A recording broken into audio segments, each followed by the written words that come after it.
네, 안녕하십니까. 네. 자, 오늘 진도를 다 끝내려고 그랬는데 불가능할 것 같습니다. 그래서 한 대까지 하고 다음 주에 이어서 이제 마저 끝내는 걸로 하고, 다음 주에 일찍 끝나면 이제 또 다른 분들 좀 풀어보기로 하고, 자, 그렇게 하겠습니다. 아무리 이제 어제 저녁에 이렇게 쭉 봤는데 남아있는 게 이만큼 남았어요, 이만큼. 네, 그래서 저 물리적으로 좀 힘들겠다 이런 생각을 했습니다. 자, 그 전에 이제 오늘 나눠드린 자료 먼저 설명드릴게요. 그게 이번에 주택임대차보호법 개정된 내용인데, 사실은 이번에 법 개정이 된 게 세 가지가 됐어요. 첫 번째가 뭐냐면 주택에도 갱신 청구권을 인정했다. 제일 중요한 변화입니다. 그 다음에 이제 두 번째 이제 또 변화가 된 것은 전월세 상한제라고 해서 5%를 넘게 증액할 수 없도록 하는 거예요. 옛날에도 5%였죠? 옛날에도 주택은 5% 넘게 못 올렸어요. 근데 여기서 이제 5%를 넘게 올리지 못한다고 하는 건 뭐냐면 갱신 요구권을 통해서 보장받는 기간 동안, 법에 따르면 4년입니다. 그 기간 동안은 올릴 수는 있는데 5% 넘게 못 올린다. 그게 들어간 거예요. 이걸 전월세 상한제 이렇게 얘기하고요. 세 번째 이제 바뀐 게 뭐냐면, 법은 이거하고 다릅니다만은 거래 신고 대행 관한 법률에서 바뀐 게 있어요. 그게 뭐냐면 실거래가 신고할 때 지금까지는 매매 계약을 체결했을 때만 실거래가 신고했었죠. 이제는 전세 계약을 체결했을 때도 월세 계약을 체결했을 때도 실거래가 신고하도록 법이 만들어졌습니다. 그래서 그것도 중요한 변화인데 그것은 시행 시기가 내년입니다. 법이 바뀌긴 했는데, 그러다 보니까 여러분 시험범위에서는 빠지게 됐습니다. 내년에 공부하시는 분들은 이제 그거 아주 중요하게 하겠죠. 여러분하고는 관련이 없다. 그래서 이 두 가지만 이제 오늘 설명드리려고 가져왔고요. 핵심은 갱신 요구권입니다. 전월세 상한제는 시험에서는 많이 아시는 내용이 돼서 큰 의미는 없다 이렇게 보이고, 주로 갱신 요구권입니다. 갱신 요구는 원래 상가 건물에 있던 건데 임차인한테도 인정해 준 거죠. 그래서 여기에 보면 우리 임차인이 지금 임대차 계약을 해서 2년 동안 살고 있다. 보통 2년 계약을 많이 하니까요. 근데 이때쯤 돼서 임차인이 갱신 요구를 해가지고 계속 살고 싶다 그러면 임대인은 들어줘야 돼요. 그 들어주는 기간은 2년이라고 생각하시면 돼요. 그래서 2+2 이런 얘기를 합니다. 그러니까 실질적으로 4년을 보장받습니다. 한번 들어가면. 상가 같은 경우는 점포로 임차하면 실질적으로는 10년을 보장받습니다. 점포는. 주택은 4년 이렇게 되죠. 원래 이제 주택임대차보호법도 초창기에는 이 보장기간이 없었던 겁니다. 2년으로 이제 했고, 그로부터 세월이 한참 지난 뒤에 지금 이렇게 2년 늘어서 4년 된 겁니다. 한참 시간이 걸렸죠. 그러면 이게 지금 이번에 처음에 갑자기 만들어져 가지고 법이 통과된 게 아니고요. 전번 국회에도 있었고 그 전번 국회에도 안은 올라와 있었어요. 근데 임대인들은 싫어하니까요. 반대하니까요. 여론이 또 중요하니까요. 통과를 못 시키고 또 특정 당이 또 반대하고 그러니까 전혀 논의가 안 되고 통과가 안 됐던 거예요. 근데 이번에는 이제 국회가 이제 의석 분포가 달라지면서 밀어붙인 거죠. 이렇게. 근데 여기에 대해서 이제 찬반 여론을 보면 팽팽한 것 같습니다. 찬성 반, 반대 절반 정도. 최근에 또 보면 종부세 있잖아요. 종부세도 올리겠다고 하는 그 안에 대해서 통과되었습니까? 그거? 올리겠다고 하는 그런 그 법안도 오늘 아침 나온 거 보니까 찬성 절반, 반대 절반 이렇게 하더라고요. 그러니까 다주택자한테 세금 많이 물리는 거에 대해서 찬성하냐? 절반이 찬성, 절반이 반대예요. 그럼 다주택자가 절반 정도 있다는 얘기죠. 절반이에요? 절반 훨씬 안 됩니다. 절반이 뭐예요? 근데 그게 반대 여론이 더 높죠? 자기 세금도 안 낼 거면서. 옛날에도 그러더만 지금도 변한 게 없습니다. 그러니까 우리 사람들은 굉장히 이타적인 것 같아.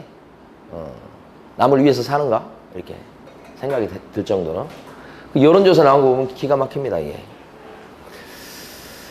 그래서 이거 이제 통과시켰는데 이게 통과시킨 배경을 말씀드리려고 하는 거예요. 이게 강제로 통과시켰는데 왜 그러냐. 옛날에 2년으로 법을 갖다 개정할 때 그때 부작용이 있었습니다. 어떤 부작용이 있냐면 법을 만들 때 임대인을 생각해가지고 임대인들이 반발이 심하니까 1년의 유예기간을 둔 거예요. 1년 있다 시행할게 그러니까 어떤 현상이 벌어졌냐면 1년 있다가는 우리가 보증금 많이 못 올린대 해가지고 임대인들이 그 사이에 그냥 보증금을 많이 올려버린 거예요. 그래서 보증금이 한 20% 정도 전세 보증금이 20% 정도 급등을 했어요. 그런 경험이 있기 때문에 이번 통과시킬 때는 빨리 통과시키고 공포되는 즉시 시행되는 걸로 그렇게 해버린 거예요. 그러니까 이 법 시행되는 그 부칙조항을 쭉 보게 되면 주인들이 손 쓸 수 없는 사이에 바뀌어버렸어요. 그러니까 주인들 입장에서는 또 뭐예요? 불만이 있죠. 그분들도 이제 다 우리나라 국민이니까 불만이 있는 국민들도 있다. 뭐 그런 거예요. 그럼 요 갱신 요구를 자 시험과 관련해서는 언제 하는 거냐? 거기 보시면 밑줄 그어놓은 부분이 중요합니다. 임대차 기간이 끝나기 언제요? 6개월 전부터 언제까지요?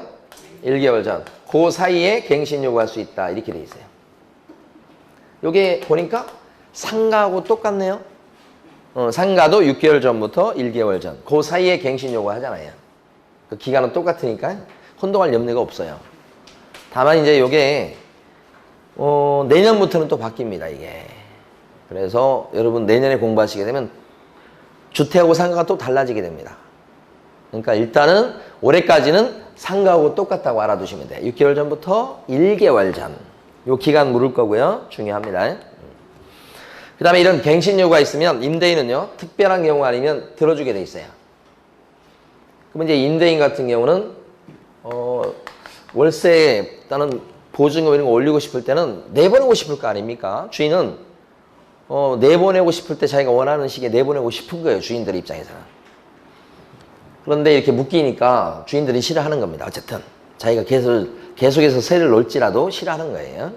근데 임대인들은 이런 경우에 갱신요구 들어왔을 때 정당하게 거절할 수 있는 사유가 있어요. 상가도 그렇죠. 상가도 갱신요구 했을 때 임대인이 뭐예요? 아니야 그래도 비고 나가 이렇게 거절할 수 있는 사유가 있죠. 그게 그 거절 사유가 주택임대차 여기서 거절 사유하고 똑같습니다. 거의 똑같아요. 두 개 빼고요. 두 가지가 중요하겠죠.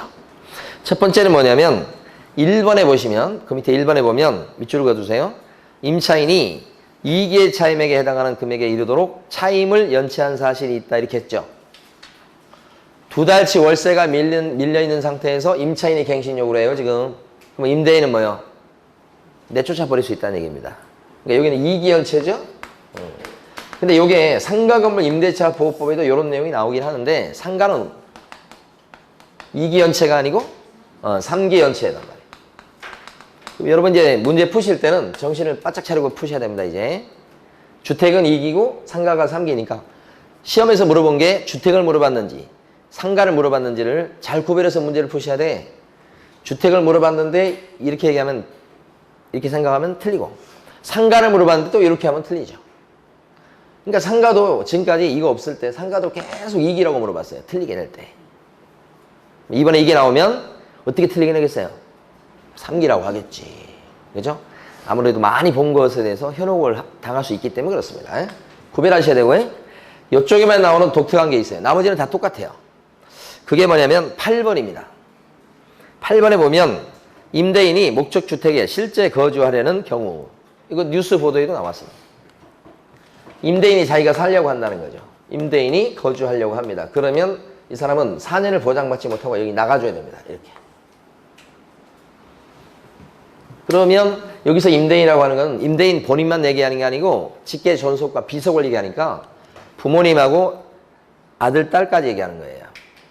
내 아들이 거기 살아야 되니까 비우세요. 그럴 경우가 많을 것 같아요. 그럼 나가줘야 돼요. 그러면 4년을 보장받지 못하고 2년만 보장받아. 2년 보장받는 기간 동안에는 내 아들이 살 테니까 당신 나가시오. 2년 기간 동안에는 못 쫓아요. 못 내쫓아요. 그때는 뭐 아들이고 뭐 소용없고 무조건 2년 보장받는데 여기서 갱신 요구했을 때는 내 아들이 살려고 그래요 하면서 쫓아버릴 수 있다는 거지. 그러면 이것은 임대인들이 마음에 들지 않는 세입자를 쫓아낼 때, 원하지 않는 세입자를 쫓아낼 때 편법을 쓸 가능성이 높은 게 이겁니다, 이거. 그래서 아마 앞으로 여러분들이 요 갱신 요구권 주택임대차에서 악용되는 사례가 많을 게 요거예요, 요거. 상가에서는 많이 악용을 했던 게 하나 있습니다. 그게 바로 뭐냐면 철거 재건축입니다. 상가 임대차에서는 철거 재건축 관람입니다 이렇게 하면서 내쫓는 경우와 점포 비우게 하는 경우가 되게 많았습니다. 주로 이걸 써먹었습니다. 상가 점포 주인들이. 그래서 지금도 있지만 구체적으로 이제 뭐 안전에 문제가 있다든지 아니면 처음부터 고지했다든지 그걸 그 다음에 만든 겁니다. 보완하는 장치. 이것도 마찬가지입니다. 제가 볼 때는 악용 여지가 대단히 높아요. 그래서 이것도 아무래도 조만간에 뭐 1년, 2년 사이에 이런 것들이 이제 문제점이 드러나면서 뉴스에도 나올 거고 보안 입법이 이뤄질 겁니다. 근데 이걸 왜 이렇게 집어넣는가? 임대인들 달래주려고 하는 겁니다. 정말 살살 하고 있는 겁니다. 원래 여기 보면 2년인데 여기 제일 약한 안입니다. 원래 6년 안이 기본이었어요. 2년. 아니면 3년. 이 두 가지. 그러니까 세 가지 안이 올라갔는데 그중에 제일 약한 게 통과된 거예요. 그리고 이것까지 집어넣어줬어요. 그래도 뭐 그래봤자 주인들은 건물주, 이제 임대인 입장에서는 불만이 많아요. 근데 이건 악용될 소지가 높다. 이거요. 요건 이제 뒤에 보면 지금 현행법상 보완장치가 하나 있어요. 손해배상 받아내는 방법이 있습니다. 손해배상. 근데 이게 얼마나 이게 어려운지를 여러분 곧 깨달으시게 됩니다. 이게. 그러니까 손해배상 청구권이 있다. 있기는 그럼 이따가 좀 잠깐 말씀드려 봅니다. 쉽지가 않아요, 이게. 그 다음에 밑에 가시면 동그라미 2번 갑니다. 임차인은 동그라미 2번에 밑줄 그은 거 있잖아요. 자, 1항에 따른 갱신 요구권을 1회 한해서 행사할 수 있다고 돼 있으니까 어떻게 되는 거예요? 갱신 요구하면 4년 되는 거야. 1회 한 번만. 근데 요것은 상당히 의미가 있습니다. 1회 하나에 행사할 수 있다고 돼 있죠. 뭐 이런 경우는 어떻게 되는가 보세요. 2년 계약을 했습니다. 근데 이때 주인이 나가라는 소리도 안 하고 세입자가 이사 가겠다는 소리도 안 하고 쑥 지나갑니다. 그걸 뭐라고 불러요? 묵시적 갱신. 그러면 이제 어떻게 됩니까? 다시 2년이 됩니다. 그럼 이때쯤 됐을 때 2년 끝나갑니다. 6개월 전부터 1개월 전, 그 사이에 갱신 요구할 수 있을까요?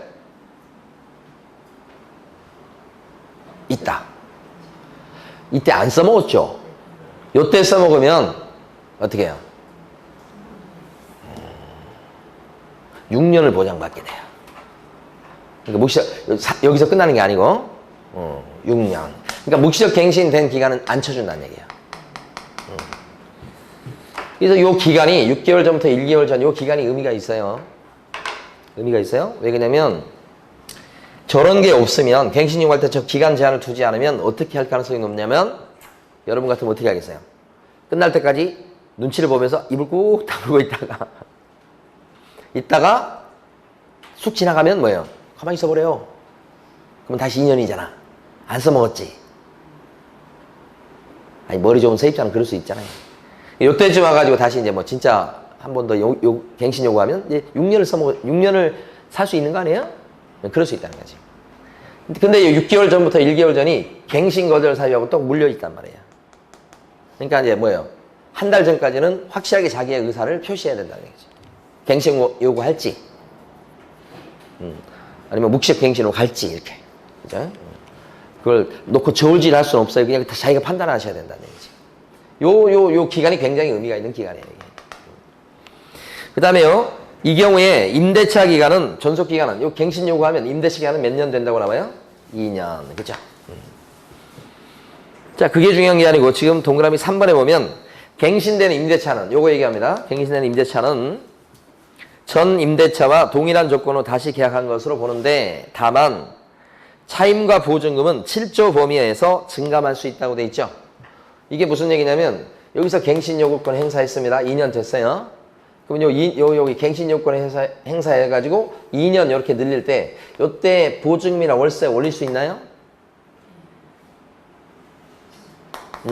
보증 월세 올릴 수 있다는 뜻입니다. 전 임대차하고 동일한 조건이에요. 그러나 다만 보증금이나 월세는 올릴 수 있도록 한다고요. 다만 이 올릴 때 5%를 초과해서 증액할 수는 없다는 거죠. 제일 중요한 변화입니다. 옛날에는 2년 계약하고 재계약이 되잖아요. 다시 재계약할 때는 5% 제한이 없어요. 올릴 때. 재계약할 때 월세나 보증 올릴 수 있거든요.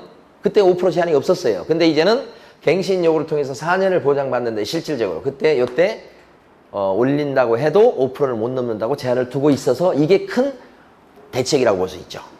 세입자를 위한. 그러니까 이 2+2에서 4년을 보장해 주는 것도 큰 의미가 있지만 여기서 많이 못 올린다고 하는 것도 중요한 의미가 있어요. 그래서 전세 보증금 안정시키기 위해서 하는 큰 의미가 있는 내용입니다. 이게.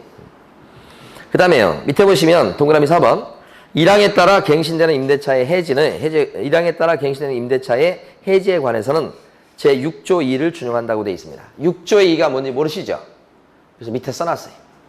당구장 표시 보시면 뭐라고 되어 있냐면 임차인은 언제든지 해지 통보를 할 수 있다. 대신 효력은 3개월 후에 발생한다. 저는 요 조문이 동그라미 4번인데 많이 아시는 조문인데요. 중요합니다. 두 가지가 있는 겁니다. 만약에 여기서요. 묵시적 갱신이 됐어요. 갱신 요구를 한 게 아니고 그러면 임차인은요. 2년 된 겁니다 또. 그렇지만 임차인은 언제든지 나간다고 할 수 있죠. 임차인은 묵시적 갱신이 되었을 때 다만 그 효력은 당장 생기는 게 아니고 3달 있다 효력이 생긴다는 거 아시죠? 그런데 묵시적 갱신이 아니고 갱신 요구를 했습니다. 그래도 임차인은 요때 갱신 요구 해놓고는 주인 입장에서 봤을 때는 굉장히 언짢을 수도 있어요. 언제든지 나간다고 해버릴 수 있다는 얘기입니다. 갱신 요구 해놓고는 입장을 바꾸네요. 그래도 효력이 생긴다는 거예요. 대신 당장 보증을 빼줄 수는 없고 몇 달 있다가 묵시적 갱신이나 갱신 요구가 임차인이 그 뒤에 존속기간 중에 튀어나갈 수 있는 건 똑같아요. 그러니까 이때는 주인 입장에서 봤을 때는 좀 기분 나쁠 수 있어. 갱신 요구 하더니만 갑자기 나간다고 하니까. 그러니까 이 법은 세입자를 보호해 주려고 되게 애를 쓰는 법인 건 맞아요. 그러니까 임대인 입장에서는 기분이 안 좋을 수 있죠. 그렇지만 위안을 삼으셔야 됩니다. 어떻게? 월세가 들어오는구나 생각해서 기분 좋게 생각을 해야죠. 남들은 월세도 못 받는데. 자, 그 다음에 넘기시고 동그라미 5번과 6번은 이겁니다. 이거 임대인이 내가 거주하랍니다. 나가세요. 이거 했을 때입니다. 그러면 요때 요 쫓겨나는 임차인이 있습니다. 이 사람은 쫓겨납니다. 할 수 없이 4년 보장 받지 못하고 쫓겨나게 돼요. 임차인, 기존 임차인. 이 사람은 쫓겨나는데 임대인이 자기가 살겠다고 쫓아내놓고는 세를 놔요. 분명히 그럴 사람이 있을 거 아니에요. 곧 나타날 겁니다. 에? 그러면 그 사람에 대해서는 이거 법의 취지하고 맞지 않잖아요. 가짜로 자기가 산다고 해놓고는 자기가 세를 놔버리잖아요. 그러면 이 사람이 임대인이 A, 쫓겨난 임차인이 B, 새로운 임차인이 C가 들어와 살고 있어. 쫓겨났는데 가서 나중에 보니까 거기 C라는 다른 사람이 살고 있어. 아들도 아니고. 그러면 이건 법의 취지하고 맞지 않잖아요. 그러면 이 사람은, 쫓겨난 사람은 요 임대인한테 왜 당신 산다고 그러더니 왜 자기가 안 살고 이렇게 딴 사람한테 세를 놨어? 했을 때 이렇게 손해배상 청구를 할 수 있도록 한다는 거지. 이게 손해배상 청구할 수 있다고 하는 게 동그라미 5번과 6번이에요. 근데 동그라미 5번 읽어보시면 자, 한번 읽어볼게요. 여러분들이 무슨 말인지 한번 생각해 보세요. 임대인이 제1항 제8호의 사유로 이렇게 돼 있죠. 이게 뭐냐면 임대인이 거주하겠다고 하면서 거절한 경우예요. 그래서 갱신을 거절했음에도 불구하고 갱신 요구 거절되지 아니하였더라면 갱신되었을 기간이 만료되기 전에. 되게 어려워요. 다시 한번. 갱신 요구가 거절되지 아니하였더라면, 갱신 요구를 받아줬다면 갱신되었을 기간이 만료되기 전에. 그건 뭐예요? 2년이잖아요. 요거. 요 기간 2년 동안에. 그죠? 당장 딴 사람한테 세를 놓을 수 있지만 한 1년쯤 있다 딴 사람한테 세를 놓을 수도 있잖아요. 그 얘기입니다. 그러니까 정당한 사유 없이 제3자에게 이게 중요한 거예요. C. 칠판에서는 C. 제3자에게 부모, 자식 아닌 사람한테 이런 뜻입니다. 자, 제3자에게 목적주택을 임대한 경우에는 임대를 놔버렸네. 그랬을 때 임대인은 갱신 거절로 인해서 임차인이 입은 손해를 어떻게 해? 배상해 주어야 한다. 이거죠, 이거. 문제는 손해배상 해주는 액수가 얼마냐, 이거지. 액수가 어떻게 되어 있냐면, 임대인이 이 사람 쫓아내고 얻은 이익만큼을 이 사람이 손해봤다고 보는 거예요. 그러니까 거기 보면 손해배상 액수를 정하는 방법이 밑에 보면 동그라미 6번에 나와 있어요. 근데 거기 보면 1번, 2번, 3번 세 가지 방법이 있어요. 이 세 가지 중에서 제일 큰 금액을 손해배상 해주라고 돼 있어요. 그럼 이 세 가지 방법을 여러분들이 아셔야 되느냐? 시험 내기도 어려워요, 이거. 이거 어떻게 시험 낼까요? 세 가지나 되는데 지문에 쓸 수가 없어요, 이건요. 그래서 밑줄을 안 그어놓은 겁니다. 그러면 요 중에서 하여간 큰 금액인데 나오기도 힘들어요. 다만 여러분 이해해 두시면 손해배상 청구할 수 있다는 거 알아두시고. 그 손해배상 얼마 할까? 이걸 현실적으로 보면 이런 거예요. 이 사람이 지금 세를 예를 들어서 100만 원을 살고 있다 나갔다고 쳐봐요. 보증금 있고 월세 있고 그러면 계산하는 게 복잡해요. 그래서 이해하시라고 그냥 월세만 갖고 얘기할게요.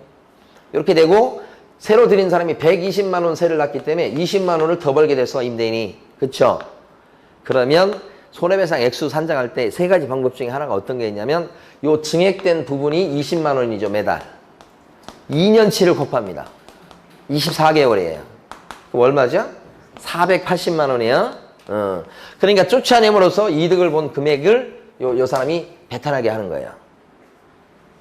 그럼 이렇게 해놓으면 어떻게 했어요? 아니 여기도 세를 놨다가 이렇게 20만 원 받긴 받는데 요 사람이 소송 들어오게 되면 그거 그대로 배타낸다는 거 아니에요? 그러니까 쫓아내라는 얘기예요. 쫓아내지 말라는 얘기예요. 너 쫓아내가지고 이득 얻은 거 있으면 다 뺏어버릴게 이 뜻이에요. 근데 문제는 소송을 어떻게 하냐고 이 사람이. 벌써 딴 데 이사 갔잖아요 지금. 그 소송해가지고 액수 480만 원 받으려고 변호사를 살 거예요? 못하잖아. 그럼 법무사 사무실에 가야 돼. 그럼 법무사 사무실에서 몇십만 원 달라고 하겠죠. 그럼 법무사 사무실에서 해줄 거예요. 해주기는. 근데 시간이 걸리죠? 당장 되진 않을 거 아니에요. 물론 소액사건이긴 하지만은 시간이 좀 지체가 될 거다. 그리고 막 아유 그렇게까지 해야 되나 이런 생각이 들 거야. 벌써 딴 데가 살고 있는데. 근데 이런 임차인들한테 꼭 드리고 싶은 말이 있어요. 나라의 정의를 위해서도 꼭 해주셔야 돼. 뭘? 소송을. 제가 변호사는 안 돼. 변호사는 저기 비싸 그게. 법무사는 소개시켜 드릴 수 있어. 싸게. 어려운 소송 아니거든요 이거. 그러니까 법무사한테 꼭 맡겨서 법무사 비용 빼고라도 남는 돈이 있을 거예요 분명히. 그래서 그렇게 해서 이 법의 취지를 꼭 달성할 수 있도록. 근데 그렇게 막 적극적으로 나서는 사람들이 많겠는가? 안 그럴까요 아마? 아유 귀찮아 내가 진짜 더러워서 이렇게 하고 내가 빨리 집 산다 이렇게. 그러면서 집 안 사요. 왜? 떨어질지 모른다고.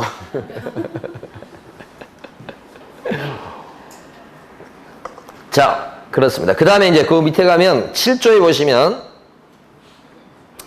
1항에 따른 증액 청구는 약정 차임이나 보증금의 20분의 1 금액을 초과하지 못한다. 이렇게 돼 있죠. 20분의 1이 5%예요. 다만 특별시, 광역시, 특별자치시 또는 도, 특별자치도는 관할구역 내의 지역별 임대차 시장 여건 등을 고려해서 본문의 범위에서 증액 청구의 상한을 조례로 달리 어떻게 해요? 정할 수가 있다라고 돼 있죠. 달리 정할 수가 있다 이렇게 돼 있어요. 예. 그러니까 어떤 얘기냐면 여기는 경기도죠. 지금 법에는 5%로 돼 있단 말입니다. 올리는 거.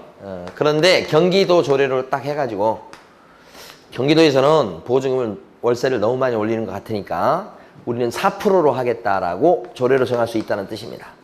그러면 경기도에서는 이제 올릴 때 4%를 못 넣게 되는 거예요. 그럴 여지를 남겨둔 거예요. 사정에, 지방 사정에 맞게 정할 수 있게끔. 이렇게 해놓으면 장점이 뭐가 있냐면 법을 새로 바꾸지 않아도 돼요. 응? 이게 법을 갖다 새로 바꾼다는 건 힘든 일입니다. 그래서 아예 5% 넘지 못한다라고 딱 정해놓고 더 심하면 5% 밑으로 정할 수 있게끔 조례로 정할 수 있게끔 법에서 만들어 놓고 다 이렇게 그냥 넘겨놓은 거예요. 조례로.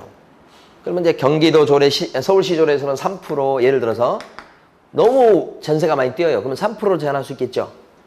경기도는 4% 이렇게 제한할 수 있겠죠. 법을 바꿀 필요 없죠. 조례로 금방금방 하면 되죠. 법을 바꾸려면 이게 막 굉장히 힘들어요. 그래서 이렇게 딱 해놓은 것 같습니다. 그 다음에 밑에 부칙 보십니다. 이 법은 공포한 날부터 시행한다고 되어 있습니다. 정광석화처럼 빨리 한 겁니다. 이게 굉장히. 옛날에 금융실명제 하듯이 이렇게 한 겁니다. 이것도. 네. 그래서 왜 이렇게 졸속으로 했냐만 이렇게 얘기하는데 졸속으로 했다기보다는 빨리 하려고 한 겁니다. 시간 끌면 부작용이 생겨요.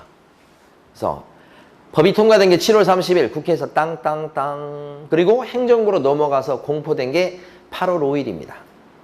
그러면 8월 5일부터 시행해요. 8월 5일. 예? 예.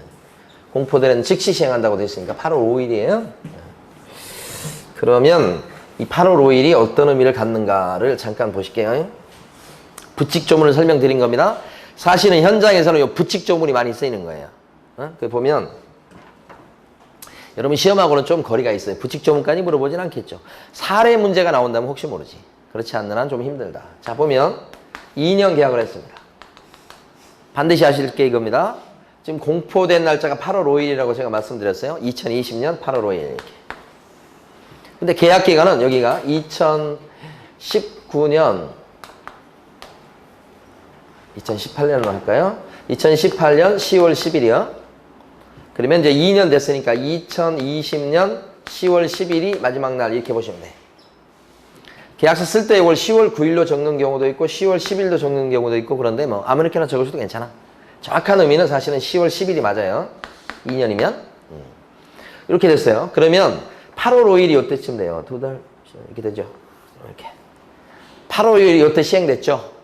그럼 이때 8월 지금 며칠이에요? 오늘이 8월 13일? 8월 13일 이때 임차인이 갱신 요건을 행사할 수 있을까 없을까? 이게 8월 13일이에요.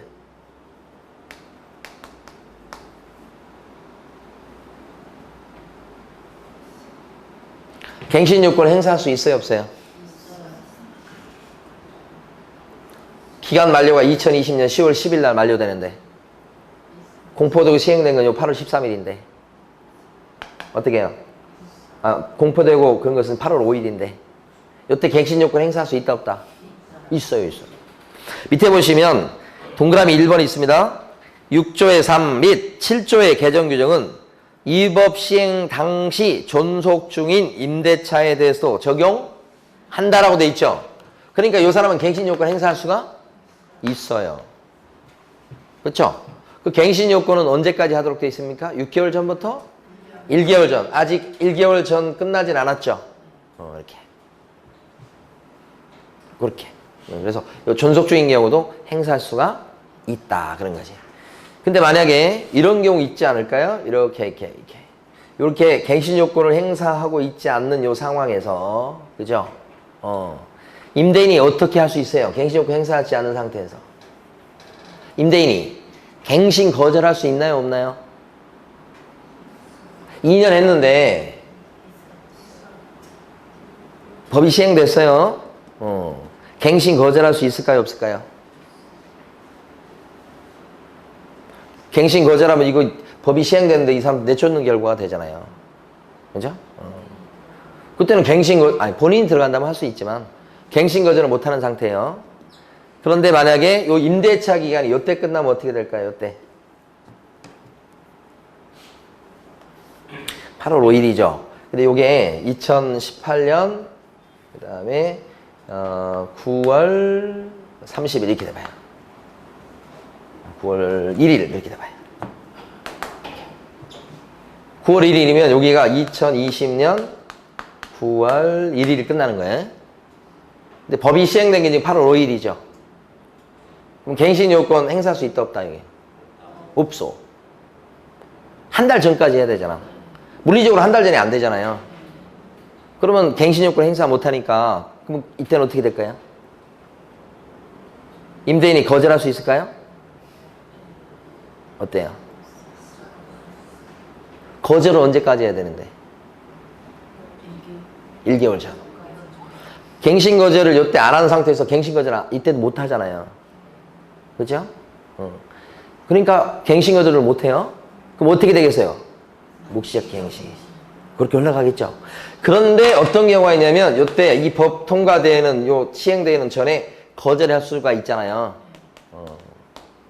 미리 한 달 전에 미리 했어야 되잖아. 그러니까 이게 지금 거절을 미리 한 수가 있을 수가 있어. 그리고 시행된 것은 이미 거절 못하는 그 시기에 시행이 되고. 그럼 이 사람이 거절을 해놨어. 그럼 나가줘야 돼. 여기 시행되는 시기는 한 달이 지금 못 남아서 갱신 요구나 거절을 못하는 상황이야. 근데 벌써 주인은 이때 거절했다고. 이번에 이참에는 비워주셔야 돼요. 이미 얘기했다고. 그러면 그때는 어떻게 돼요? 비워주고 나가야 되는 거예요. 그러니까 거기 보면 동그라미 2번 보세요. 제1항에도 불구하고 이렇게 나오죠 지금. 제1항에도 불구하고 이 법 시행 전에 임대인이 뭐 했다고요? 갱신 거절을 하고 제3자와 임대 체결을 체결한 경우에는 이를 적용하지 않는다. 먼저 시행되기 전에 갱신 거절을 미리 했다고요. 그리고 시행된 거라고요. 그랬을 때는 갱신 요건을 더 이상 행사할 수가 없다. 그죠? 네. 어렵죠 여기가 사실은. 그래서 실무 현장에서는 요게 많이 문제될 거예요. 요게 지금 몇 달 동안은 요게 이제 문제가 되고 시간 지나면 어떻게 돼? 요거 이제 요 정도 한 1년 2년 지나가 버리면 요건 이제 문제가 안 되죠 이게. 1년 2년 지나고 나서는 무슨 뭐 시행 전 시행 막 그 무렵에 문제 되는 것만 부칙으로 정해놓은 거고 한참 지나고 나서는 이제 뭐 시행 한참 시행되고 있으니까 그때는 별반 문제가 안 되죠. 자, 각설하고 그건 너무 어렵고 언제나 제가 하다 보면 이 부칙 조문이 어려워요, 솔직히. 법이 딱 만들어졌을 때 이거 이제 불이익이 가지 않도록 하기 위해서 부칙 조문을 만들 거거든요. 부칙 조문 이게 되게 어렵고 현장에서도 요 즈음에 법이 막 공포되고 막 그 즈음에 여기에 논란이 많아요. 근데 요건 제가 볼 때는 시험 문제 나오기 힘들고요. 시험 문제 나온 거 다시 정리합니다. 우리 주택임대차에도 갱신 요건을 인정했다.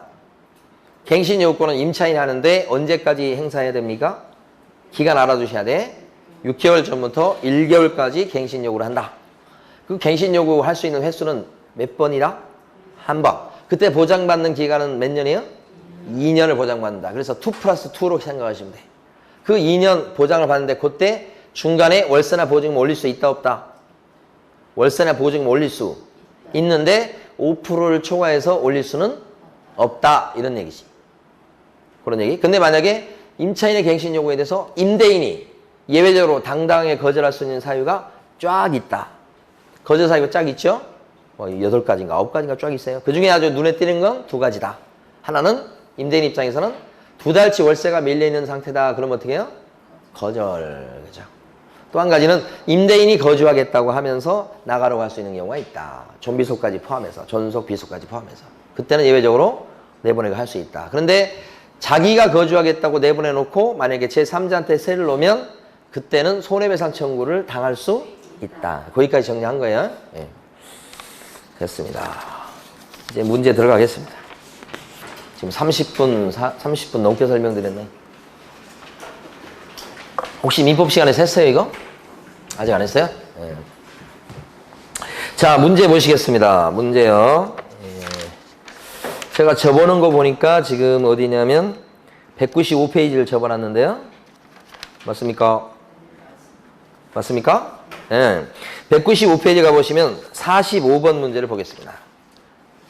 손해배상 책임에 관한 설명으로 옳은 것은 그랬습니다. 1번 특수법인이 중개업을 하는 경우에 손해배상 책임을 보장하기 위한 보증 설정은 하지 않아도 된다. 어때요? 보증 설정은 누가 하는 거죠? 개공이. 그러면 부칙 개공, 공인 개공, 법인 개공들이 하는 거예요.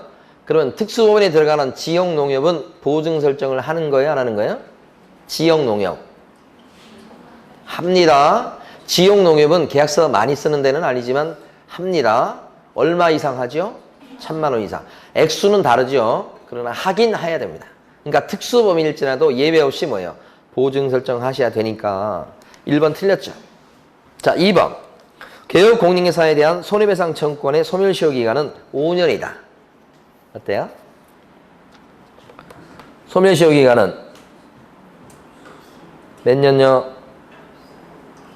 손해배상 청구의 소멸시효 기간. 정해놓은 건 없어요. 그럼 손해배상 청구도 일반 채권이니까 일반 채권 시효로 가겠죠. 10년. 그죠? 우리 중개사법상 정해놓은 건 없어요. 근데 우리 중개사법상 손해배상 청구권의 시효를 정해놓은 게 우리 중개사법은 아니지만 상가건물 임대차 보호법에 있죠. 상가건물 임대차 보호법에서 뭐가 있냐면 권리금을 받아 먹겠다고 새 임차인을 데려왔을 때 임대인은 새 임차인하고 임대차 계약을 체결해 줄 의무가 생긴다고 그랬어요. 그렇죠? 그런데 새 임차인하고 임대차 계약 체결한 걸 거절해 버렸다. 정당한 사유 없이. 그래서 권리금을 못 받아 먹게 만들었다. 그러면 어떻게 된다고 그랬어요? 그 기존 임차인은 임대인한테 건물주한테 손해배상 청구를 할 수가 있다. 그때는 받기로 한 권리금과 임대차 종료 당시의 권리금 중 낮은 금액을 초과하지는 못하지만 배상 청구할 수 있죠. 그때 그 손해배상 청구할 때 그 소멸시효 기간이 몇 년이에요? 그게 3년이지. 그러니까 상가건물 임대차 보호법에서 권리금을 보장하는 조문에서 손해배상 청구를 통해서 최종적으로 보장하는데 손해배상 청구할 수 있는 그 소멸시효 기간이 그때는 3년. 우리 중개사법상에 이제 손해배상 청구권이다 그랬을 때 시효는 일반적인 내용이 없으니까 일반 채권 시효로 가서 10년으로 봐야 된다. 우리 5년이라고 하는 것은 없어요. 근데 해석상은 이제 원칙대로 가서 10년 가야 됩니다. 우리 일반적으로 일반 채권의 소멸시효 기간 10년인 거 아시죠? 10년이요. 요것은 이제 법조문이 없으니까 10년으로 보는 게 맞다. 어쨌든 5년은 아닙니다. 그 다음에 3번. 1억 원의 보증을 재설정한 개업공인회사 갑의 중과실로 보증을 설정한 개공갑의 중과실로 당사자에게 1억 7천만 원의 재산상의 손해가 발생한 때는 손님은 지금 피해를 1억 7천만 원 입은 거예요. 근데 보증 설정은 얼마 했죠? 1억 해둔 거죠. 그러면 자, 을은 개공갑에게 전액을 배상 청구할 수 있다. 그렇습니까? 그렇죠. 1억 7천만 원 다 물어내라고 할 수 있어요. 보증 설정한 금액은 1억밖에 안 되지만 보증기관에 가서 지급할 수 있는 것은 1억으로 제한되죠. 그렇지만 여기 개공한테 가서 받을 때는 뭐예요? 전액을 다 받을 수 있다. 개공은 전액에 대해서 배상 책임을 진다는 뜻이에요. 그 다음에 4번.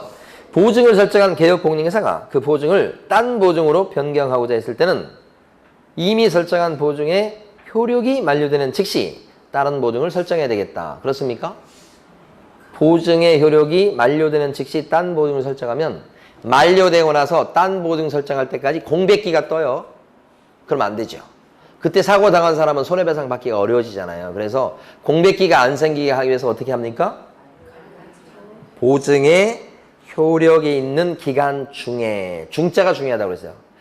보증이 살아있는 기간 중에 딴 보증을 설정해야 되는 거예요. 그래서 공백기가 안 생기게 하는 거. 그 뜻입니다. 그 다음에 5번. 개업공인회사의 손해배상 책임에 대해서는 중개사법에서 별도로 규정하고 있지는 않다 그랬는데 틀렸죠. 여기 지금 개업공인회사의 손해배상 책임에 대해서는 중개사법 30조 조문이 있습니다요. 조문이 있어요. 그 조문은 이런 건데 30조 조문은 자, 개업공인회사가 중개행위를 하면서 고의 또는 과실로 거래 당사자에게 재산상 손해 입혔을 때는 당사자한테 재산상 손해를 입혔을 때는 우리 개업공인회사는 손해배상 책임을 진다. 이런 게 하나 있고 이 개업공인회사가 손해배상 책임을 지는 행위 중에 보면 행위 하나 더 있죠. 중개행위 말고 또 하나가 사무소 제공행위. 개업공인회사가 중개사무소를 다른 사람의 중개행위 장소로 제공해가지고 거래 당사자에게 재산상 손해를 입혔을 때는 손해배상 책임을 진다. 이때는 뭐예요? 개업공인회사한테 고의과실이 없어도 손해배상 책임지는 거죠. 이거는 고의과실이 없어도 손해배상 책임지는 거니까 이게 무과실 책임이다. 그러나 중개행위 책임 어떻습니까? 고의과실이 있어야 된다. 이건 과실 책임이다. 두 가지 경우가 있죠. 배상 책임을 지는 행위는 두 가지 이렇게. 이게 중개사법 몇 조에 나와요? 30조에 나오죠. 그러니까 중개사법상에 개공의 배상 책임에 대해서 조문이 있습니다요. 30조입니다요. 그러니까 5번 X. 맞는 것은 몇 번인가요? 3번. 자, 다음 페이지 가면 46번입니다. 옳은 것을 모두 고른 것은 1번. 기억번. 지역농협동조합이 중개업을 하는 때는 중개 업무를 개시하기 전에 보장금액 1,000만 원 이상의 보증을 보증기관에 설정하고 지역농협 1,000만 원 이상 하는 거 아시죠? 그리고 증명서를 갖춰서 등록관청에 신고해야 되겠다. 맞습니다. 맞는데 1번 조심하셔야 됩니다. 지역농협은 등록관청이 있습니까? 그 전에 지역농협은 등록을 해야만 중개업을 할 수 있습니까? 아니죠. 등록 안 하고도 중개업을 할 수 있는 게 지역농협이란 말입니다. 등록 안 하고도 중개업을 할 수 있는 거 지역농협. 네, 이렇게 되지. 등록 안 하고도 중개업을 할 수 있다. 이렇게 되는 거예요. 그러면 등록 안 하니까 등록관청이 없나요? 있습니다. 사무소 소재지관할 시장구에서 구청장이 여전히 등록관청입니다. 그러니까 등록은 안 해도 지역농협은 보증 설정은 하셔야 돼요. 그리고 보증 설정한 것을 등록관청에 쫓아가서 신고도 하셔야 되는 거예요. 그러니까 둘째 줄 끝에 등록관청에 신고해야 된다가 맞는 말이에요. 그러면 예상 문제가 뭐냐면 지역농협은 1,000만 원 이상 보증 설정하지만 등록관청에 신고하지 않아도 된다. 이렇게 나올 가능성이 높은 거예요. 끝을 바꿔서. 그럼 X란 말이에요. 지역농협은 등록이 면제되어 있는 거고요. 보증 설정 신고는 면제되어 있지 않아요. 보증 설정 해야 됩니다. 액수가 좀 달라져서 그렇지. 예. 중요한 겁니다. 기억봐. 니은번. 개업 공인중개사는 자기의 중개사무소를 다른 사람의 중개인 장소로 제공함으로써 거래 당사자에게 재산상 손해를 발생해 한 때는 그 손해를 배상할 책임이 없다 그랬는데 이거잖아요. 중개인 사무소를 다른 사람의 중개사무소, 중개하는 사무실로 제공했다. 중개인 장소로 제공했어요. 이 사무실을. 그럼 그때는 고의과실이 없다고 해도 손해배상 책임을 질 수밖에 없죠. 네, 그래서 니은번은 무과실 책임을 지는 거죠. 근데 책임이 없다고 했으니까 X입니다. 네. 이 니은번이 바로 사무소 제공 책임이에요. 디귿번. 개업공인중개사는 보증보험으로 손해배상을 한 때는 10일 내 보증보험에 다시 가입하셔야 되겠다. 보험금에서 손해배상이 이루어진 거예요. 그러면 다시 재설정해야 됩니다. 며칠 내 재설정하신다고요? 15일이다 이거죠. 너무 많이 나와서 이건 뭐 여기서 맞는 건 기억반 하나밖에 없습니다. 자, 47번 갑니다. 옳은 것은 의뢰인에 대한 손해배상 책임을 보장하기 위해서 공탁을 할 수 있는데 공탁은 중개 업무 개시하고 동시에 해야 된다. 어때요? 업무 개시 전까지 하는 거지. 업무 개시하고 동시에 하는 게 아니고 업무 개시 전에 미리 해둬야 된다고요. 1번 X. 2번. 법인이 하는 개업공인중개사가 여기서 법인이 하는 개공 그러면 누구 얘기하는 거예요? 공인개공과 부칙개공 얘기한다고요. 법인이 아닌 개공이란 말을 이번 시험 보실 때 분명히 시험지에서 보시게 될 거예요. 법인이 아닌 개공 그러면 누구 얘기해요? 공인개공, 부칙개공. 거기가 손해배상 책임으로 보증해야 될 금액은 5천만 원 이상이다. 5천만 원 이상이 아니고 1억 이상. 3번. 공탁금으로 손해배상을 한 개공은 30일 내 부족하게 된 금액을 보존해야 되겠다. 30일 내 하는 거 아닌데 15일 내 보존. 이렇게. 4번. 지역농협동조합이 중개업을 하는 때는 500만 원 이상의 보증 설정해야 되겠다. 500 아니고 그쵸 1000만 원 이상. 기출문제입니다. 47번이. 5번. 중개행에 따른 확인 설명 의무와 그 위반을 이유로 하는 손해배상 의무는 의뢰인이 개업공인중개사에게 소정의 보수를 지급하지 아니했다고 해서 당연히 소멸하는 것은 아니다. 그러니까 복비 안 받았다고 해서 손해배상 책임이 없어지는 것은 아니다. 이 판례는 너무너무 많이 나왔던 판례입니다. 한 4번 나왔을 겁니다. 예. 그러니까 이건 이제 결론적으로 말씀드리면 잘못 설명해서 이거잖아요. 우리 부동산 사장님이 물건에 대해서 잘못 설명해서 손해를 발생시켰다 그러면 그 손해 발생한 거에 대해서 잘못 설명한 개공 A가 잘못 설명했으니까 그것 때문에 손해 발생했으니까 손해배상 책임을 지게 된다. 손해배상 책임은 개공한테 생긴다. 잘못 설명한 것 때문에 그렇게 되는 거예요. 근데 그때 잘못 설명했습니다만 개공이 복비를 안 받았습니다. 복비 안 받고 공짜로 해준 것이에요. 근데 손해 입혔어요. 잘못 설명해서. 그러면 책임을 안 집니까? 그래도 책임진다. 그죠? 책임지는 구조는 잘못 설명해서 손해 입혔다 그러면 책임지는 거다 이거죠. 어? 혹시 복비를 안 받아도요? 또 한 가지 더, 여긴 안 나왔지만 아직까지 출제된 적이 없는데 중요한 거 아셔야 됩니다. 또 한 가지는 뭐냐면 설명 의무사항이 아니에요. 확인 설명해 주라고 법에서 되어 있는 사항이 아니라고요. 그런데 잘못 얘기한 거예요. 그래서 손해가 났어요. 그러면 배상 책임을 집니까? 그쵸. 요것만 갖추면 되는 거예요. 확인 설명 의무사항이 아닌데 그럼 가만히 있어버리면 될 건데 얘기를 한 거예요. 근데 그게 막 거짓말이었어요. 그래서 손해 입었어요. 보증금 뜯겼어요. 그럼 어떻게? 배상 책임을 져야 된다. 뭐예요? 여기까지 설명드리고 싶습니다. 여기에 해당되는 대표적인 게 바로 실제 채무액이에요. 판례도 요거에 대해서 얘기하는 겁니다. 여러분 확인설명서 공부할 때 근저당이 설정된 부동산이라면 확인설명서에다가요 뭘 적어주게 됩니까? 실제 채무액을 적어줍니까? 아니면 채권 최고액을 적어줍니까? 채권 최고액을 적어준다고 아시잖아요. 그럼 그 전에 채권 최고액을 설명할 의무가 있다는 거예요. 실제 채무액은 설명할 의무가 없어요. 근데 실제 빚이 얼마라고 얘기를 한 거예요. 그것도 주인 말을 그대로 믿고. 근데 주인이 거짓말을 한 거예요. 그러니까 빚이 얼마 없는 게 아니고 많이 있었던 거예요. 근데 확인도 안 하고 그대로 그냥 얘기를 해버렸으니 임차인한테, 들어갈 사람한테 보증금을 뜯겼어요. 상당 금액에. 그럼 거기에 대해서 배상 책임을 져야지. 그죠? 실제 채무액을 설명하라고 돼 있지는 않지만 그걸 얘기해줬잖아. 빚이 얼마 없다고. 그게 잘못된 것이었으니까. 이때 그걸 갖다가 다시 한번 걸러가지고 자기가 조사해서 실제 채무액을 정확히 설명해줬다. 그러면 문제 없어요.